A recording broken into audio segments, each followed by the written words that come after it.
तो चलो देखो, सबको दिख रहा होगा स्क्रीन में पूरा का पूरा।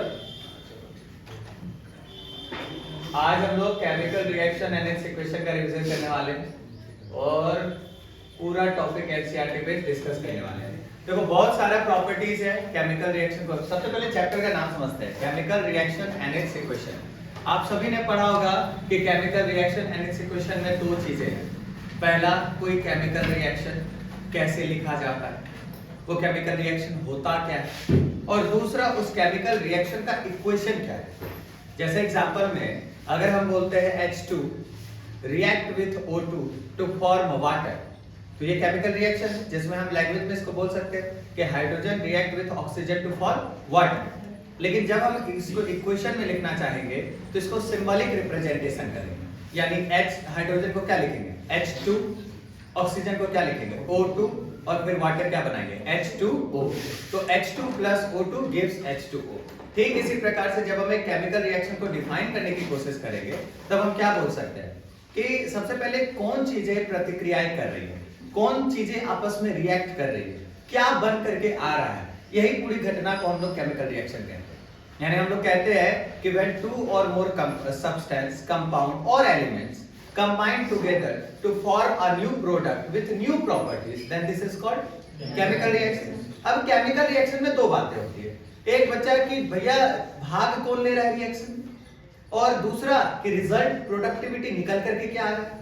तो हमने तुमको अभी जस्ट बताया कि जब हाइड्रोजन और ऑक्सीजन को रिएक्ट करते हैं तो इससे निकल करके वाटर आता है, जो एकदम नई प्रॉपर्टीज के साथ है। क्यों? क्योंकि हम क्या करते हैं, एक बार जो रिएक्ट कर रहा है उसके प्रॉपर्टीज के बारे में जानने की कोशिश करते हैं, तो हमें पता चलेगा कितना डिफरेंट प्रॉपर्टीज के साथ प्रोडक्ट बन करके आता है। अगर हम आप में से किसी से भी पूछे तो कोई बता सकता है कि हाइड्रोजन क्या है? हाइड्रोजन एक बहुत ही ज्यादा इनफ्लेमेबल गैस है। इसका कैलोरीफिक वैल्यू किसी भी फ्यूल से सबसे ज्यादा है, 1,46,000 कैलोरीफिक जूल है ना। और इसका वैल्यू जो है बहुत ज्यादा है, इतना ज्यादा कि मतलब न्यू समझो कि अगर एक छोटा सा पेप्सी या कोको कोला के बोतल में अगर हाइड्रोजन को भर के जलाया जाए तो समझो कि बहुत बड़ा धमाका होगा। एक छोटा सा मतलब पेप्सी वाले बोतल में जो H2 गैस है ना, ये पूरा 1 महीने चलने वाला एलपीजी को मतलब रिप्लेस कर सकता है, इतना पावर है इसमें। अब ये H2 गैस एक इन्फ्लेमेबल गैस है, ठीक। दूसरी तरफ अगर हम ऑक्सीजन की बात करते हैं तो ये एक कंपोनेंट ऑफ लाइफ है, क्योंकि लाइफ का एक हिस्सा है। लेकिन अलग से अगर कंबशन की बात करें तो ऑक्सीजन एक ऐसा गैस है जो किसी भी चीज को बहुत खतरनाक तरीके से जलने में मदद करता है, क्योंकि इसको सपोर्टर ऑफ कंबशन कहा जाता है। तो अब लो हाइड्रोजन जलने वाला और ऑक्सीजन उसको जलाने वाला, लेकिन जब दोनों को हम रिएक्ट करवाए तो इससे कोई ऐसा प्रोडक्ट बना जो आग को बुझा देता है, दैट मींस वाटर। तो क्या बताओ कि रिएक्टेंट और प्रोडक्ट का नेचर सेम है क्या? भले ही रिएक्टेंट और प्रोडक्ट में नंबर ऑफ एलिमेंट सेम है, नंबर ऑफ एटम सेम है, एलिमेंट और कंपाउंड सब ऑलमोस्ट सेम है, लेकिन कंपाउंड का जो प्रॉपर्टीज प्रोडक्ट साइड में बन के आ रहा है वो रिएक्टेंट साइड से बिल्कुल क्या है, अलग। यही है पूरा का पूरा केमिकल रिएक्शन। क्या ये केमिकल रिएक्शन होता कैसे है, क्या क्या चीजों की इसकी जरूरत पड़ती है, कितने टाइप का केमिकल रिएक्शन होता है, कैसे पहचानेंगे कि कौन केमिकल रिएक्शन हुआ है और किसमें नहीं हुआ, इन सारी चीजों के बारे में आज हम लोग डील करेंगे बेसिकली। तो सबसे पहले हम लोग बात करेंगे कि जो भी टॉपिक्स डिस्कस में है, पहला है फिजिकल एंड केमिकल चेंज, सही बात है। दूसरा है केमिकल रिएक्शन, तीसरा है केमिकल इक्वेशन, चौथा है टाइप ऑफ केमिकल रिएक्शन, और पांचवा है कोरोजन और रेसिडिटी। इसी के साथ पूरा चैप्टर सिलेबस खत्म हो जाएगा। हम लोग शुरू करते हैं। आप में से किसी को पता है कि फिजिकल चेंज और केमिकल चेंज किसको कहते हैं? बताओ, फिजिकल चेंज किसको कहते हैं? The change in which no new substances form। मतलब ऑब्जेक्ट अपना स्टेट बदल सकता है, लेकिन उसकी प्रॉपर्टी जो केमिकल फार्मूला है वो नहीं बदलेगा। अब तुम बताओ कैसे।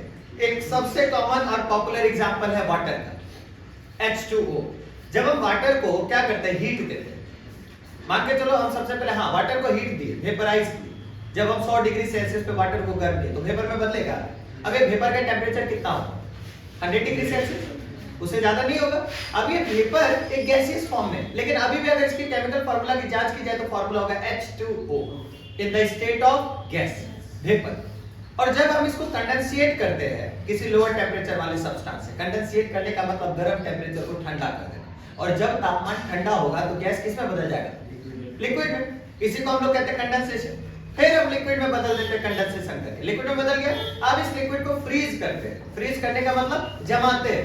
जब 1 डिग्री सेल्सियस में आ जाएगा तो ये बर्फ का मतलब 0 डिग्री सेल्सियस में आ जाएगा, उससे कम होते चला जाएगा तो ये बर्फ स्ट्रॉन्गर होता चला जाएगा।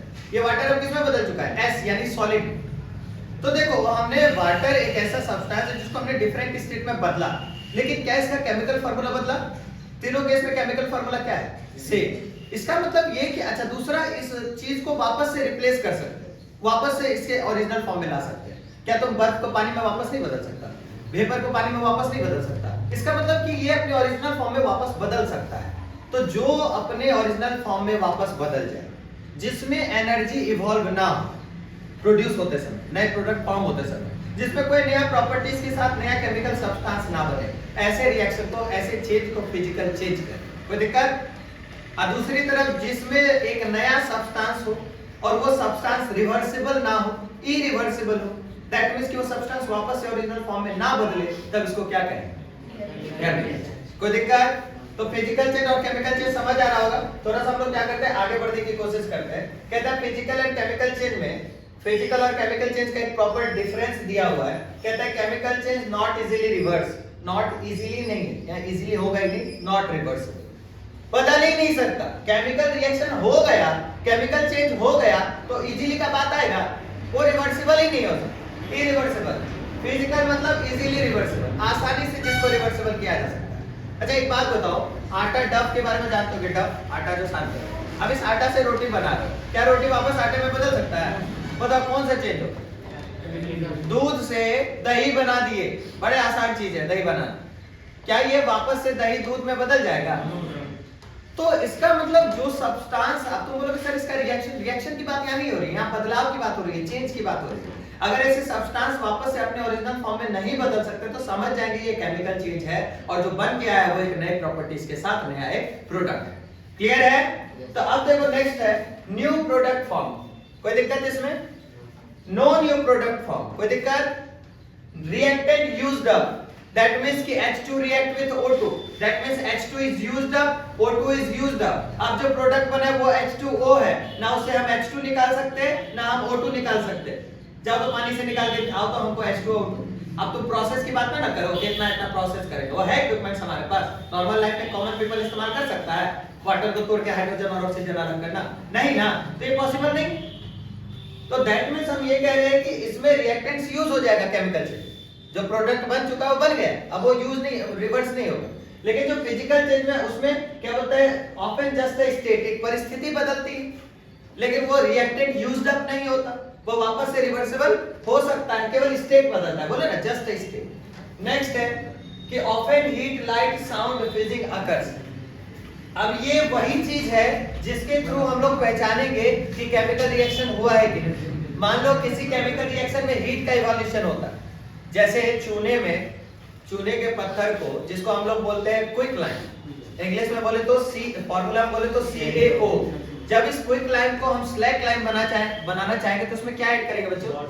क्या ऐड करेंगे? आवाज नहीं आया। H2O यानी वाटर। अब जब हमने वाटर इस CaO में ऐड किया तो ये आपको एक स्लैक लाइम बनाएगा जिसका फॉर्मूला होगा CaOH का होल 2। अच्छा तुम गौर करोगे कि जब तुम CaO में H2O मिलाओगे तो ये रिएक्शन एक्सोथर्मिक रिएक्शन होता है, क्योंकि इस रिएक्शन में हीट इवॉल्व होता है। तुम देखोगे बुलबुला छोड़ेगा पानी, उसको छुओगे ना बहुत गर्म फील होगा। क्या तुम इससे ये पता नहीं लगा सकते हो कि एक फिजिकल चेंज नहीं बल्कि एक केमिकल चेंज है? क्योंकि CaOH का होल 2 किसी भी हालत में CaO नहीं बनेगा, क्योंकि अब जो वो बनेगा CaCO3, कैल्शियम कार्बन, क्योंकि उससे रिएक्ट करने वाला कौन सा गैस होगा? CO2। समझ आ रही है बात?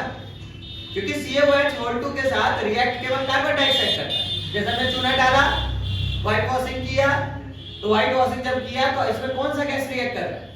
CO2। याद करो हमने बताया था कि कार्बन का टेस्ट करने का भी एक तरीका होता है कि कार्बन का प्रेजेंस है कि नहीं है। क्या करोगे? उसको क्विक लाइम में भेज दो उस गैस को। अगर क्विक लाइम मिल्की व्हाइट हो जाता है तो इसका मतलब वो गैस क्या है? समझ आ रहा है? तो इस तरीके से चूने पत्थर का भी हीट निकलता है। दूसरा है लाइट। अब मैग्नीशियम को देखो, जब मैग्नीशियम को ऑक्सीजन के प्रेजेंस में जलाते हो तो कितना डिजलिंग सिजलिंग लाइट निकलता है, करीब 3000 डिग्री सेल्सियस का तापमान निकलता है। इतना ज्यादा तापमान कि कॉपर वापर ये सब जो है ना, मेटल स्टील ये सब जल के खाक हो जाएगा, पिघलेगा नहीं, जल जाएगा पूरा का पूरा। इतना टेम्परेचर होता है मैग्नीशियम। अभी लाइट प्रोड्यूस किया ना जी, इसका एक एनसीईआरटी में टॉपिक भी है तो ये लाइट जो प्रोड्यूस किया, क्या ये फिजिकल चेंज में पॉसिबल है? नहीं, है ना। नेक्स्ट देखो, फिजिक्स अकर, फिजिक्स। अब जैसे इनो को पानी में मिलाया है, ये भी एक केमिकल रिएक्शन होता है, क्योंकि इनो आपको आयनिक पैक्ड आपको मॉलिक्यूल्स होते हैं, और जब इसको छोड़ता है तो ये आपको क्या करते हैं, इसमें कार्बन जो डाइऑक्साइड होते हैं वो इवॉल्व होने लगते हैं रिएक्शन से, और वो आपको स्प्रिंकलिंग यानी पानी आपको उड़ता हुआ दिखेगा, उसके पास लाओगे ना तो आपको चेहरे पे दिखेगा, वो एक फिजिक्स साउंड प्रोड्यूस करता है। ये कौन सा रिएक्शन है? क्योंकि आप उस पानी से वापस से इनो को अलग नहीं किया जा सकता, मेरी बात समझ रहे हो, क्योंकि रिएक्शन पूरा हो चुका। इसी तरीके के रिएक्शंस को हम लोग केमिकल चेंज या केमिकल रिएक्शन कहते हैं। और दूसरा often just a state change, जिसमें क्या सिर्फ बदलेगा, स्थिति बदलेगा, उससे ज्यादा कुछ नहीं बदलेगा, इसमें रिएक्टेंट यूज्ड अप होगा, इसमें नहीं होगा। इलेक्ट्रिसिटी में भी प्रोड्यूस, इलेक्ट्रिसिटी भी समटाइम्स जनरेट हो सकता है अगर हम किसी रिएक्शंस में देखना चाहेंगे तो, लेकिन इसमें कभी भी पॉसिबल नहीं है। बर्फ का पिघलना, पानी का गर्म होना, भाप में बदलना, ये सब फिजिकल चेंज है। वही दूसरी तरफ प्रेसिपिटेट फॉर्म हो भी सकता है और नहीं भी हो सकता है। लकड़ी का जलना क्या है? क्यों लकड़ी का जलना आपको कोई बता सकता है कि क्यों लकड़ी का जलना आपको कार्बन डाइऑक्साइड है? मतलब क्या होता है कार्बन डाइऑक्साइड? बोले केमिकल चेंज है, कार्बन डाइऑक्साइड का फॉर्मेशन। क्योंकि बच्चा ये कुछ भी है तो ये क्या है? ये कुछ भी है तो ये है कार्बन। और कार्बन जब ऑक्सीजन के प्रेजेंस में चलेगा तो क्या बनेगा? CO2। तो CO2 को वापस से तुम लकड़ी में बदल सकता है, तो इसलिए लकड़ी का जलना कौन सा चेंज होगा? कोनो दिक्कत? नेक्स्ट टॉपिक की तरफ बढ़ो। इसको बताना ही पड़ेगा।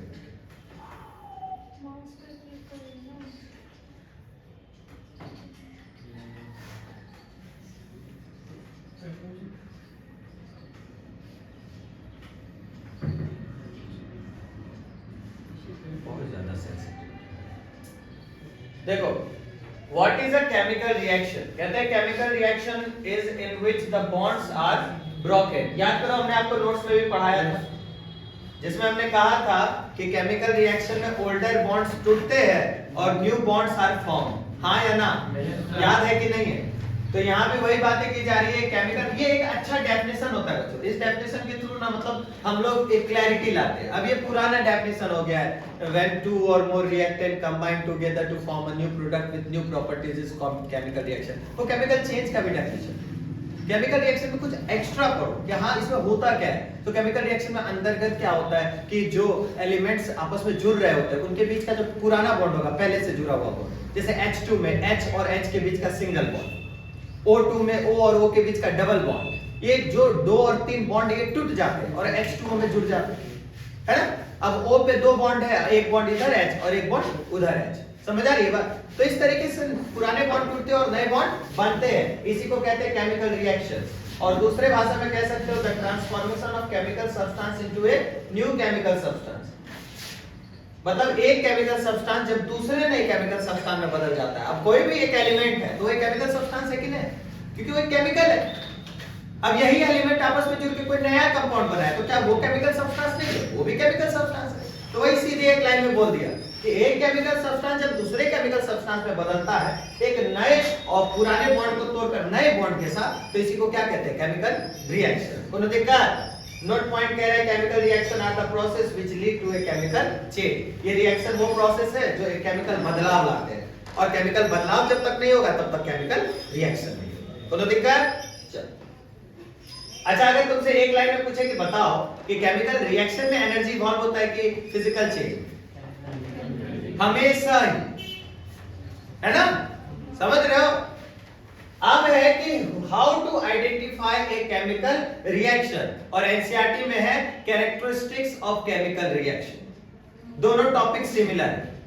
कैरेक्टरिस्टिक्स ऑफ केमिकल रिएक्शन में बोर्ड में 3 मार्क्स का सवाल कई बार आया है कि what are the changes occur in a chemical reaction so that you can find out which one is a chemical reaction.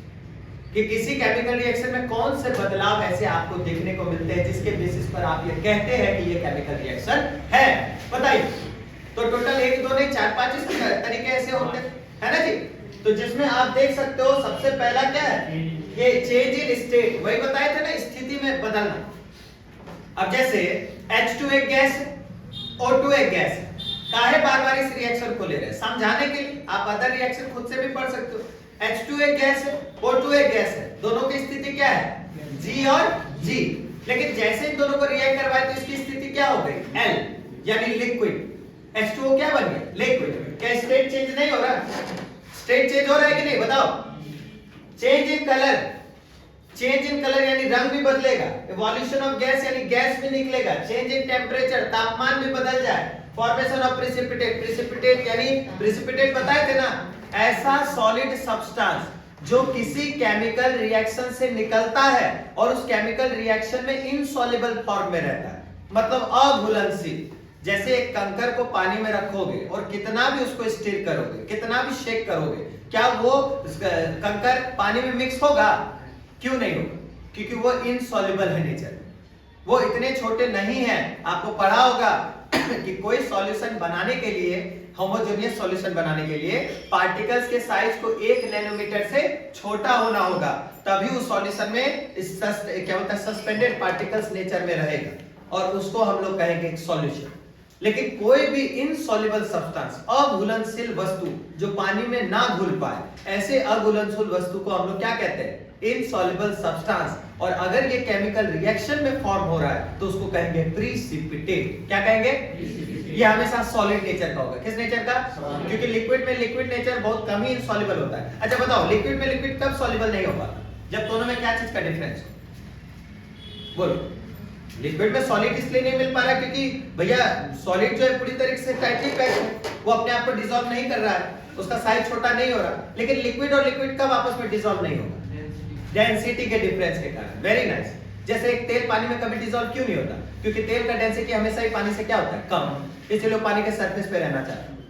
मेरी बात समझ आ रही है? तो ठीक उसी प्रकार एक तेल पानी से डेंसिटी के डिफरेंस पे मिक्स नहीं हो सकता, उसी तरह एक सॉलिड सब्सटेंस मास और डेंसिटी दोनों के डिफरेंस पे सॉल्युबल नहीं हो सकता। तो है ना, दूसरा वो अपने साइज को रिजिड किया हुआ है, छोटा हो ही नहीं रहा। अब एक चीनी क्यों सॉल्युबल हो जा रहा है? क्योंकि वो अपने आप को डिसॉल्व करने की क्षमता रख रहा है, उसमें टेंडेंसी है, उसमें weak intermolecular van der Waals force सुना है ना, पार्टिकल्स के बीच जब कम रहता है तो आसानी से लूज हो जाता है, बस ऐसा ही है फेनोमेना। उसका पार्टिकल का साइज 1 नैनोमीटर से छोटा हो जाता है। खैर कहां से कहां चले गए? यहां देखो, फॉर्मेशन ऑफ प्रेसिपिटेट। तो there is a large variety of chemical reaction taking place around us. हमारे आसपास तो दुनिया भर की चेंजेस है जो आपको केमिकल बदलाव करती है। जैसे सुबह से उठ के तुम ध्यान से देखोगे तो तुम्हारे बॉडी में ढेर सारा केमिकल रिएक्शन होता है। जैसे मान लो सुबह सुबह उठते के साथ तुमने क्या किया? ब्रश किया। तो जब ब्रश किया तो तुम्हारे माउथ में जो तुम्हारा टूथपेस्ट गया वो कौन सा रिएक्शन करेगा? Physical reaction. वो क्या करेगा? वहां के सारे जर्म्स को मारेगा, नेचर बेसिक करेगा, एसिडिक नेचर को डिस्ट्रॉय करेगा। तो एसिड और बेस का रिएक्शन कौन सा रिएक्शन? Chemical reaction. मान लो तुमने कोई भोजन खाया, वो भोजन तुम्हारे बॉडी में जाके ऑक्सीडाइज हो रहा है और छोटे-छोटे माइक्रोमोलेक्यूल्स में बदल रहा है, बायोमोलेक्यूल्स में, जो तुम्हारी बॉडी यूटिलाइज कर रही है। क्या ये कौन सा चेंज है? Physical change, chemical change. क्योंकि ये चीजें जो बदल रही है वो रिवर्सिबल नहीं। मेरी बात समझ आ रही? फिर तुमने खाना पकाया, चावल को पकाया, रोटी को पकाया, सब्जी को पकाया, जो कुक होके जो प्रोडक्ट बने वो रिवर्स हो सकते हैं क्या? कौन सा चेंज है? तुम अपने आसपास के पौधों को बड़ा होते हुए देख रहे हो, कौन सा चेंज है? तुम खुद भी बड़े हो रहे हो, कौन सा चेंज है? केमिकल। तो ऐसा नहीं है कि हमारे आसपास अगर तुम नजर दौड़ाओगे और तुम देखने की कोशिश करोगे तो हर छोटी चीज में केमिकल चेंज हो रहा है। अभी हमारा जो वीडियो बन रहा है उसमें भी एनर्जी का कंजप्शन हो रहा है, कौन सा चेंज? Chemical change. मेरी बात समझ आ रही? कोई दिक्कत? हम जो अभी कुछ भी बोल रहे हैं उसमें तुम्हारा ब्रेन जो यूटिलाइज कर रहा है, एनालिसिस कर रहा है, चीजों को रिस्पांस तैयार कर रहा है, समझने की क्षमता बना रहा है, ये कौन सा चेंज हो रहा है? Chemical. Everything around us there is a change takes place always and every time. Just you need to be more focused and concentrated कि कहां क्या हो रहा है, you will find out everything. So the thing is कि अब एक topic है एनसीईआरटी का, बहुत अच्छा टॉपिक, और ये टॉपिक मोस्ट आस्क्ड क्वेश्चन में से एक है, मैग्नीशियम का। और केमिकल रिएक्शन बहुत छोटा चैप्टर, बहुत बिगड़ चैप्टर नहीं है, आपको ज्यादा दिक्कत नहीं होगा समझने में। क्वेश्चन एक्टिविटी 1.1 में क्लियर कर रहा है, क्वेश्चन को ध्यान से देखिएगा।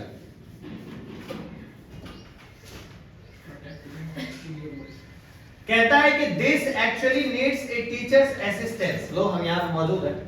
It would be better if student wear suitable eyeglass. You don't need to actually. This is the all 2D, 3D images. You don't need to be worry about it. Reaction हम देखो इसीलिए हम ये नहीं करें क्योंकि तुम्हारे लिए harmful हो जाएगा, समझ लो? It will harmful for your health. क्योंकि हाँ कर ओके ठीक है। आगे अभी आज फिलहाल देख लेते हैं, कोई दिक्कत है ना, देख लेते हैं, बहुत अच्छे से देख लेते हैं, तस्वीरों में देख लेते हैं। इन मैग्नीशियम रिबन, चलो सपोज करते हैं, मान लेते हैं, ठीक है, अभी बजट का थोड़ा प्रॉब्लम है, अदरवाइज हम तो अभी मान सकते हैं। देखो ये क्या है बच्चों, मैग्नीशियम रिबन दिख रहा है ना। अब ये मैग्नीशियम रिबन बड़ा फ्लेक्सिबल है क्योंकि मेलेबल नेचर का है, मेटल का गुण है ना। अब इस फ्लेक्सिबल नेचर वाले हैं, देखो मेरा हाथ यहाँ पे, हमने फोटो खींच लिया था, एक बार एक्सपेरिमेंट किए थे, तो ये मेरे हाथ में मैग्नीशियम रिबन है। अब हम क्या करते हैं कि इसको सबसे पहले ना करते हैं साफ, रगड़ के। सैंड पेपर देखा है जिसे लोहे का जंग हटाया जाता है, उसे साफ करते हैं। सवाल है क्यों साफ करें सर, हैं? ठंडी का समय है, गंदगी हटा रहे हैं इसलिए साफ कर रहे हैं? नहीं, ऐसा नहीं है, किसी भी सीजन में तुम रखोगे ना उसको साफ करना पड़ता है एक बार अच्छे से, क्योंकि मैग्नीशियम की खासियत होती है कि जब इसको ऑक्सीजन के प्रेजेंस में जलाया जाता है ना तो ये बहुत खतरनाक लाइट प्रोड्यूस करता है, आंख चौंध जाएगा, दिखवे नहीं करेगा कोई आसपास, इतना सिजलिंग साउंड प्रोड्यूस करता है। अब सवाल उठता है कि ये मैग्नीशियम रिबन को साफ क्यों करना पड़ता है, और बच्चा ये भी एक सवाल है इंपॉर्टेंट बोर्ड का, कि why do you need to rub your, क्या होता है, clean your magnesium ribbon before burning, है ना, जलाने से पहले उसको साफ क्यों करना पड़ता है, सवाल यही है। देखो बच्चा इसके पीछे का कारण हम बता दें, पता नहीं फिर एग्जिट करना पड़ेगा। चलो देखो ये मैग्नीशियम जो रिबन है ना, ये मैग्नीशियम रिबन नेचर में मौजूद ऑक्सीजन होता है, और ये ऑक्सीजन और CO2, कभी कभी मैग्नीशियम कार्बोनेट भी बनता है, ये ऑक्सीजन है नेचर में। अब ये मैग्नीशियम रिबन रखा हुआ है, तो ये मैग्नीशियम रिबन का जो Mg है वो नेचर के ऑक्सीजन, यानी ऑक्सीजन कहां से आया, एनवायरनमेंट से आया, ये ऑक्सीजन के साथ क्या कर लेता है, रिएक्ट कर लेता है, और रिएक्ट करके क्या बना लेता है, MgO। तो तुम बोलोगे वाह सर मैग्नीशियम को जलाने की जरूरत ही नहीं पड़ा, रखे रखे MgO बन गया सर, हो गया रिएक्शन खत्म, Mg+O2 gives MgO, हाँ ना जी। लेकिन ये नहीं है, यहाँ जो रिएक्शन हुआ है वो केमिकल रिएक्शन जरूर है, लेकिन कहीं ना कहीं यहाँ पे रिएक्शन में बनने वाला प्रोडक्ट मैग्नीशियम ऑक्साइड यानी राख नहीं बना है, बल्कि एक ऑक्साइड लेयर बना है। इस मैग्नीशियम के ऊपर देखोगे व्हाइट कलर का, चलो व्हाइट कलर का डॉट कर देते हैं, व्हाइट कलर का डॉट इस तरीके से तुम देखोगे जमा रहे, मतलब एक समझो ना, एक ऑक्सीजन का लेयर तैयार कर देता है, ऑक्सीजन नहीं ऑक्साइड का एक लेयर तैयार कर देता है रिएक्ट करके नेचर के साथ, इसको हम लोग कोरोजन के नाम से भी जानते हैं। अब सवाल उठता है कि अगर इस केसेस में इसको जलाया जाए तो जलाने पर इससे जो है आप जो सोचोगे, एक्सपेक्ट करोगे कि सर जलाने पर इससे जो एकदम धुआंधार, बिल्कुल जैसे हम लोग सुनते आ रहे हैं कि मैग्नीशियम एकदम व्हाइट ब्राइट लाइट प्रोड्यूस करेगा, वैसा होगा क्या? नहीं होगा। क्यों नहीं होगा? क्योंकि सर उसके ऊपर का थिक लेयर ना जलने नहीं देगा मैग्नीशियम को अच्छे से, वो प्रॉपर्ली कंबशन करने नहीं देगा, क्योंकि उसके ऊपर का ऑक्साइड लेयर है ना। अच्छा एक बात समझो, मैं तुमको समझाता हूं, मान लो कि बताओ क्या ये वुड फ्लेमेबल है कि नहीं है? ये जल सकता है कि नहीं? क्यों जल सकता है? क्योंकि ये कार्बन का बना हुआ, और कार्बन की हर एक चीज ऑक्सीजन के प्रेजेंस में जल सकती है। क्लियर? चलो ठीक। अच्छा अब मान लो कि मान के चलो कि इसको जलाने से पहले इसके आगे एक मेटल का लेयर डाल देते हैं, तब हम इसको जलाने की कोशिश करते हैं। तो जिस स्पीड में ये नॉर्मली जल जाता है उस वैसे किसी भी स्पीड में मेटल गर्म होगा, कितना होगा, ये जलेगा नहीं। जलेगा क्या? अगर एक मेटल का लेयर रख देंगे तो जलेगा क्या? जलेगा भी तो कहीं से जहां से होल है थोड़ा बहुत वहां से जलेगा थोड़ा बहुत, लेकिन पूरा नहीं जलेगा। जैसे ऐसे जलता वैसे ऐसे नहीं चल रहा। तो इसका मतलब है कि ये मेटल एक लेयर बना दिया जो प्रिवेंट कर रहा है ऑक्सीजन को उसके डायरेक्ट कांटेक्ट में आने से। यहाँ पे मैग्नीशियम ऑक्साइड का वही लेयर बन गया। तो इसी वजह से क्योंकि ये ब्राइट लाइट प्रोड्यूस करे, सिजलिंग साउंड प्रोड्यूस करे, समझ आ रही है मेरी बात? इसलिए इसको पहले क्या किया जाता है, सैंड पेपर से क्यों रब किया जाता है, ताकि इसके ऊपर का कौन चीज हटा, ऑक्साइड लेयर, मैग्नीशियम ऑक्साइड नहीं हटा है, ऑक्साइड लेयर हटा है। क्या हटा है? और ऑक्साइड लेयर हटा है तब सिर्फ क्या बचेगा बताओ? अगर ऑक्साइड लेयर हम रिमूव कर देंगे तो क्या बचेगा सिर्फ? अब इसको ऑक्सीजन के प्रेजेंस में क्या किया जाएगा, जलाया जाएगा, और फिर ये क्या प्रोड्यूस करेगा, ब्राइट लाइट और सिजलिंग साउंड। कोनो दिक्कत? यही एक सवाल आता है। और दूसरा सवाल आता है कि बताइए कि कौन सा प्रोडक्ट बनता है, तो MgO बनता है। क्या होगा दूसरा केस, इससे यही होगा कि क्या होगा जब MgO को हम लोग रिएक्ट करवाएंगे वाटर के साथ, तो MgOH का होल 2 बनेगा, मैग्नीशियम हाइड्रोक्साइड। मैग्नीशियम हाइड्रोक्साइड को एक और नाम से जानते हैं, मिल्क ऑफ मैग्नीशियम, जो दूधिया कलर का होता है, पता है ना? इस मैग्नीशियम ऑक्साइड का मेडिसिनल यूज है इनो वगैरह बनाने में। कोई दिक्कत? क्लियर है? चलिए, तो hold it with a pair of tongs. Tongs इसको कहते हैं, टोंग्स है ये जो पकड़ा हुआ है बच्चा, ये टोंग्स है। तो pair of tongs burn it using a spirit lamp, एक स्पिरिट लैम्प लो इस तरीके का, इसका इस्तेमाल करके जला and collect the ash form, और जो ऐश निकल रहा है इस ऐश को कलेक्ट करो। ये ऐश का फार्मूला बोलेगा बच्चा MgO formed in A watch glass. देखो याद आया, ऐसा सवाल मैंने रिपीट किया था आपसे, एक बार सवाल दिया था कि क्या बोलता है द मैग्नीशियम ऑक्साइड इज क्या बोलता है, a student take a magnesium oxide and put it into a weight watch glass. After some time another student visit and then for the another experiment when he take the weight watch glass with MgO, he found that MgO is converting it into a new compound. Find out which compound it is. बहुत लोगों ने इस सवाल को समझा ही नहीं। Watch glass को उसने शीशे का एक कटोरा समझ लिया लेकिन वेट को नहीं समझा। वेट का मतलब भीगा। मेरी बात समझ आ रही है? भीगा हुआ वॉच ग्लास। अब इस भीगे हुए वॉच ग्लास में जो वाटर है उसको जब रिएक्ट करवाया जाएगा किसके साथ, तो फिर क्या बन जाएगा MgOH का होल टू। कोई दिक्कत समझ आ रही है बात? नेक्स्ट बात पढ़ते हैं। तो इसी तरीके से जब एक मैग्नीशियम रिबन में बनने वाले सारे सवाल तुम्हें समझ में आ गए, इस तरीके से आपको सवाल आएगा। नेक्स्ट टॉपिक पढ़ते हैं बच्चों।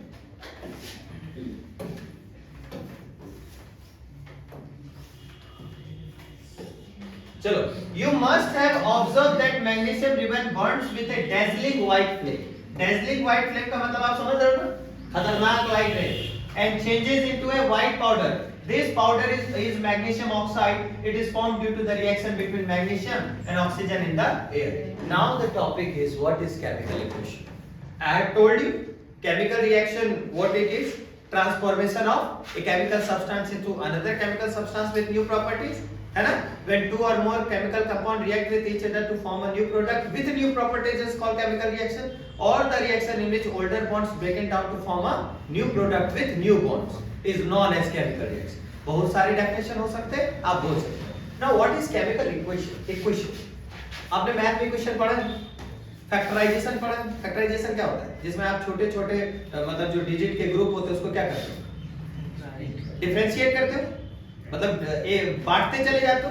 इधर भी क्या होता है कि रिएक्शन के अंदर मौजूद एलिमेंट को बांटते हैं, हम लोग बांट के लिखते हैं कि ये क्या था, ये क्या था। हाइड्रोजन को H2H बोलते हैं लेकिन एक्चुअली में H2 को पता है अनस्टेबल नेचर का होता है, इसलिए दूसरे हाइड्रोजन से कंबाइन होकर क्या बनाता है H2, इसलिए हाइड्रोजन को H2 बोलते हैं हम लोग बोलने चाहने की भाषा में। ऑक्सीजन को OH बोलेंगे लेकिन अब हमें पता है कि सिंगल और नेसेंट ऑक्सीजन या मोनो एटॉमिक ऑक्सीजन होता है, और ऑक्सीजन का मतलब हम लोग क्या समझते हैं O2। उसी तरह नाइट्रोजन का मतलब क्या समझते हैं N2। समझ आ रही है? बोल चाल की भाषा में लोग करें तो यहाँ पे केमिकल इक्वेशन का मतलब the symbolic representation of any chemical reaction. किसी भी केमिकल रिएक्शन को जब हम सिंबल में रिप्रेजेंट करते हैं, समझ आ रहा है क्या बोल रहे हैं? किसी भी केमिकल रिएक्शन को जब हम सिंबल में रिप्रेजेंट करते हैं, आजकल नहीं देखता है इमोशंस को रिप्रेजेंट करने के लिए सिंबल का इस्तेमाल करते हैं। हंस रहा है, दो स्माइली बन दी, हा हा हा, समझ गया? सामने वाला हंस रहा है जोर जोर से, रो रहा है ओ वाला, वो नहीं होता धारा निकल रहा है, या फिर थोड़ा इमोशनल दिखा रहा है तो आंख के पास चमक रहा है, गुस्सा दिखा रहा है तो मुंह कान लाल हो गया है। तो ये सब चीज आप सिंबल से रिप्रेजेंट किया जाता है ना? वो है रिलेशन इक्वेशन, ये है केमिकल इक्वेशन। नहीं समझा?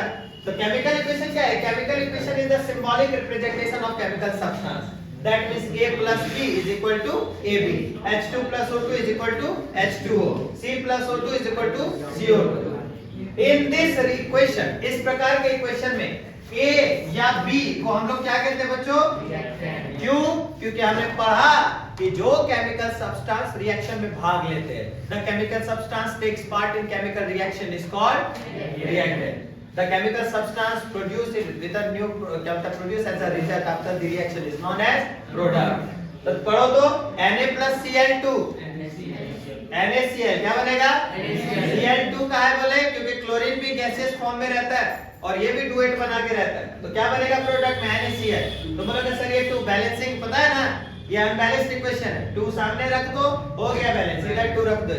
Clear? Magnesium plus oxygen, magnesium oxide, Mg plus O2, ये हो गया केमिकल इक्वेशन, ये हो गया केमिकल रिएक्शन, ये हो गया केमिकल इक्वेशन। इसमें एक और इक्वेशन के नाम से जानते हैं, वर्ड इक्वेशन। इस इक्वेशन के नाम से चलो, how do we balance it? What is a balanced equation? तो the equation in which number of atoms on the reactant side. अब देखो जैसे हम बोले कि भाई कई बार ऐसा होता है कि हम लोग एलिमेंट को सेम एलिमेंट को रिएक्ट करवाते हैं और कंपाउंड में प्रोडक्ट बार बार बदल जाता है।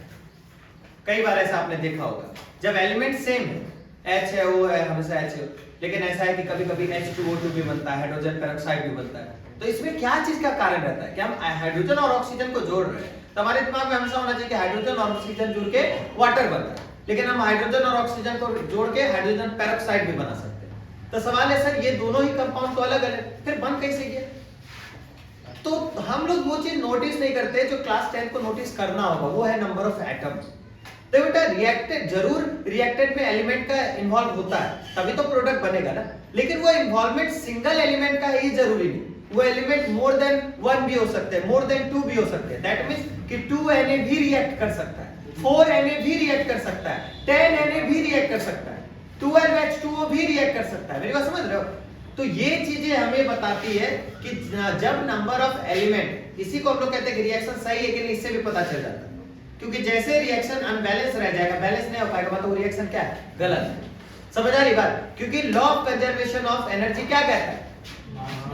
सॉरी, मास क्या कहता है कि mass can neither be created nor be destroyed, it can be conserve and transfer from one body to another. अब तुम देखो कि रिएक्टेंट साइड का जो मास होगा एलिमेंट का, वो प्रोडक्ट साइड का भी होगा, क्योंकि हम लोग इसको भी एक भाषा में कह सकते हैं कि द क्या बोलता है, reaction which satisfies the law of conservation of mass is called balanced equation, and the क्या बोलता है क्या बोल सकते हैं, the chemical reaction which doesn't satisfy the law of conservation of mass is called unbalanced equation। मतलब जो law of conservation of mass को satisfy नहीं करेगा, मतलब जिसमें number of reactant number of product से match, sorry mass of reactant mass of product से match नहीं करेगा, तो उसको हम unbalanced equation कहेंगे। और जब mass of reactant mass of product से मैच करेगा, तो mass of reactant मैच करने का मतलब क्या? एक हाइड्रोजन का मास 1, 2 हाइड्रोजन का मास 2, 10 हाइड्रोजन का मास 10, तो जितना इधर 10 हाइड्रोजन का मास है प्रोडक्ट साइड में भी होना चाहिए, तभी हम कहेंगे रिएक्शन बैलेंस्ड है। तो बैलेंस और अनबैलेंस तो आपको पहले से भी पता होगा, हम तो बस रिवीजन करवा रहे हैं, तो आपको आइडिया लग जाना चाहिए, है ना? Practice makes a man perfect. तो Mg plus O2 gives Mg। अब तुम देखो यहाँ पे कि सर यहाँ Mg 1 है, यहाँ O2 2 है, यहाँ MgO है, O भी 1 है, Mg भी 1 है। सर ये तो मैच कर गया Mg, लेकिन यहाँ O2 है, यहाँ 1 के है, ये मैच करेगा क्या? नहीं करेगा। तो यहाँ पढ़ो ऊपर कि हमने क्या किया था बच्चों, आपको बैलेंसिंग हमने सिखाया, heat and trial method, algebraic equation सबसे बताया। अब देखो MgO2 में क्या किया भैया, हमने क्या किया, यहाँ पे कैसे बनाया वो भी हम बता देते हैं। एक सेकंड,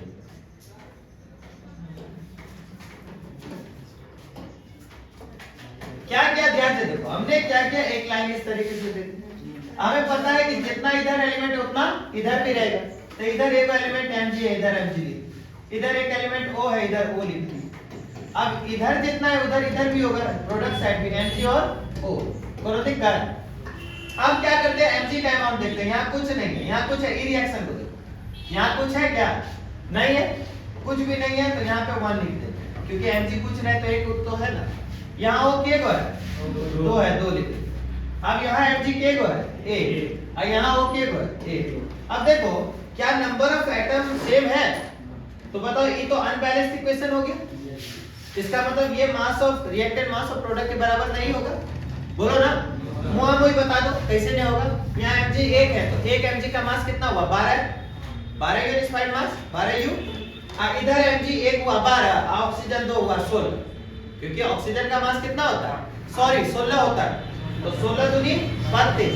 अब 32 से 12 कितना हो गया? 44। अच्छा, ये तो मैग्नीशियम का 12 एटॉमिक मास है, 12 एटॉमिक नंबर हुआ, तो मैग्नीशियम का एटॉमिक मास 24 हो गया। तो यहाँ देखो 32 और 24 कितना हो गया? कितना? 56। अब उधर देखो कितना है? 24। तो क्या 56 और 24 बराबर है क्या? नहीं है ना। तो 56 और 24 बराबर क्यों नहीं है? क्योंकि यहाँ नंबर ऑफ एटम सेम नहीं। तो चलो हम लोग एटम सेम बनाते हैं, फिर हम लोग देखते हैं कि मास मैच करता है कि। तो यहाँ Mg1 है, यहाँ Mg1 है, बैलेंस। यहाँ O2 है, वहां कितना है? तो इसको 2 बनाने के लिए किससे गुना करेंगे? 2 से करेंगे। तो यहाँ 2 हमने क्या कर दिया, क्योंकि कभी भी कंपाउंड के बीच में या पीछे हम लोग एटम को नहीं रख सकते, ये रूल होता है। हम अभी रूल भी बताएंगे।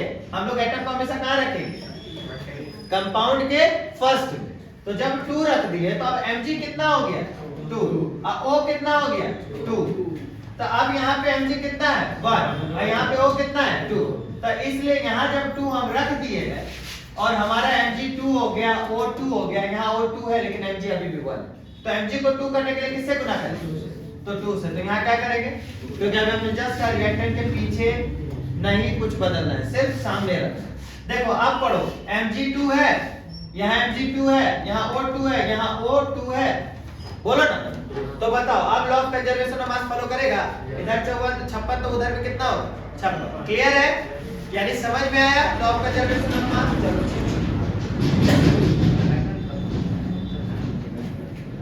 नेक्स्ट पढ़ो, differentiate different steps to balance chemical equation.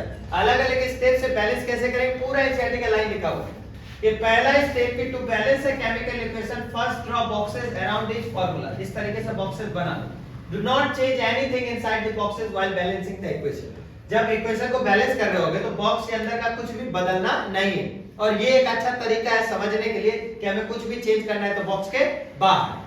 Second step में कहता है list the number of atoms of different element present in the unbalanced equation. बताओ Fe कितना है? 1। बोलो Fe कितना है? H कितना है? 2।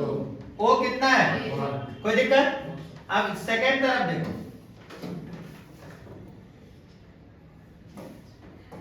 सेकंड तरफ देखो, number of atoms in product. Product समझ रहे हो ना ये?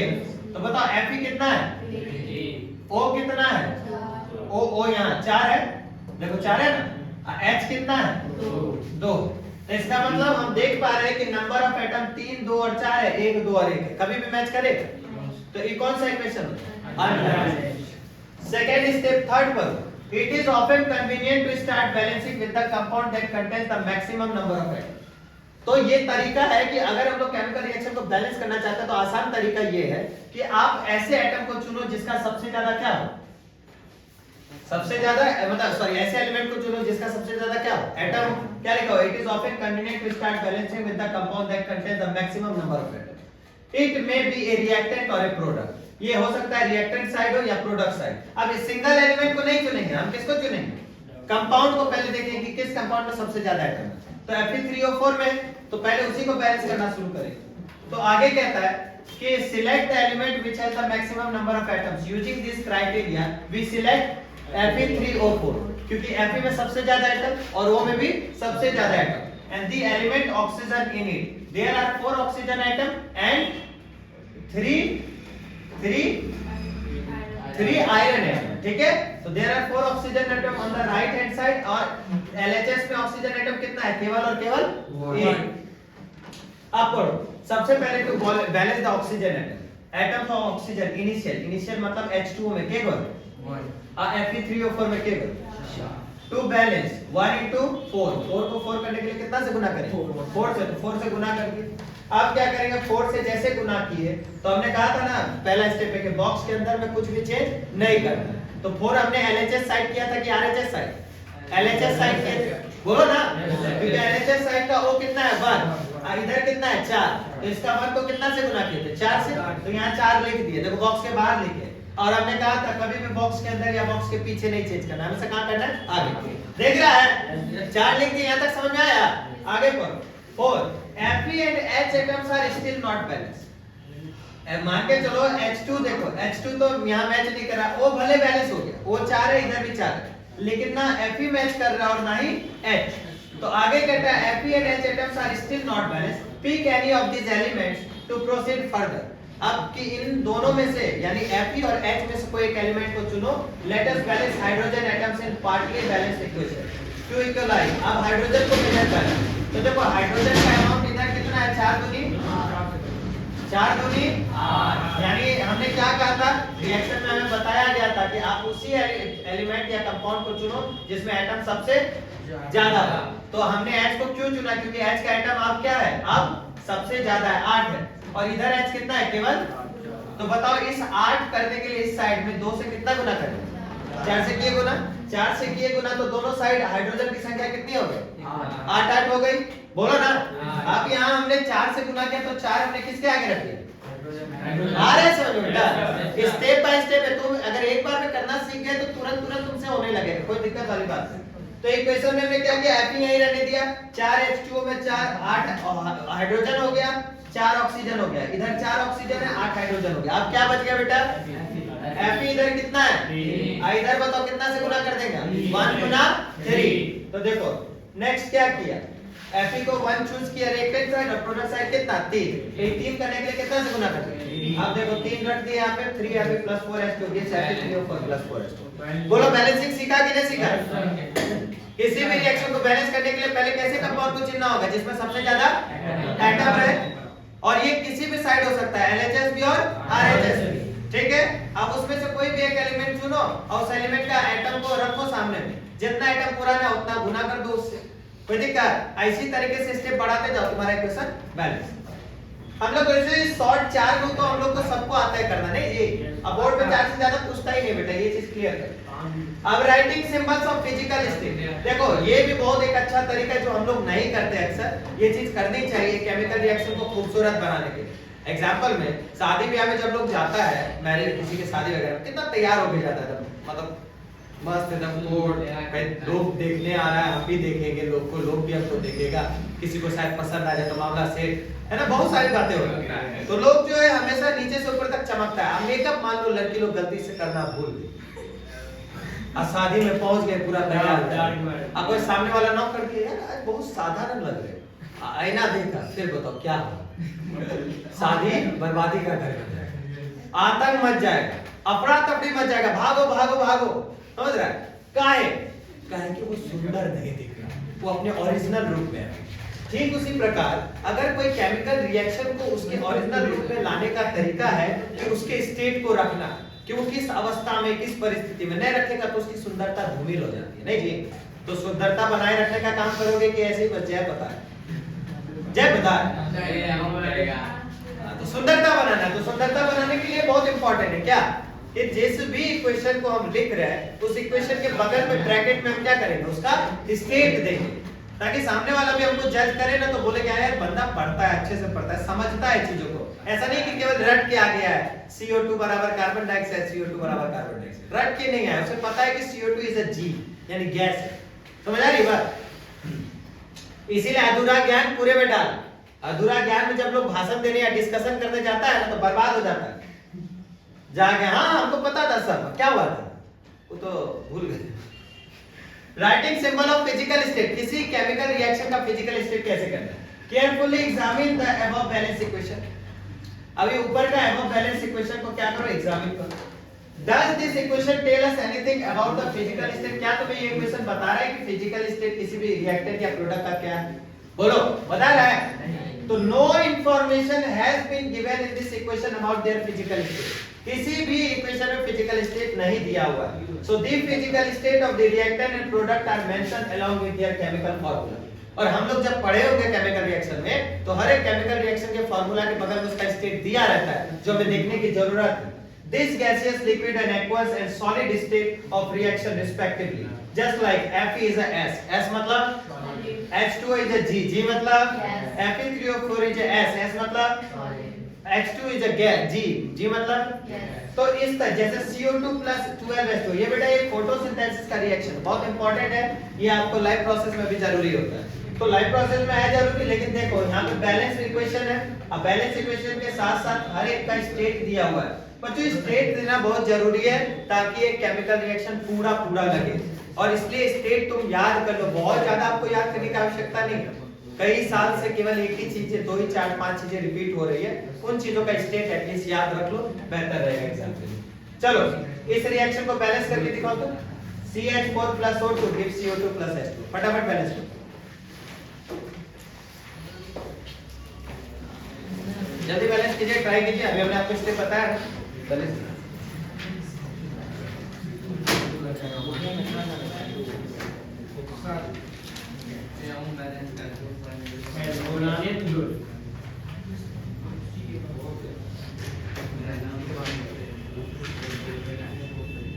हो गया कर दिया, हो गया कर दिया, बंद कर दो, हो गया। वॉइस से रिकॉर्ड है। वाह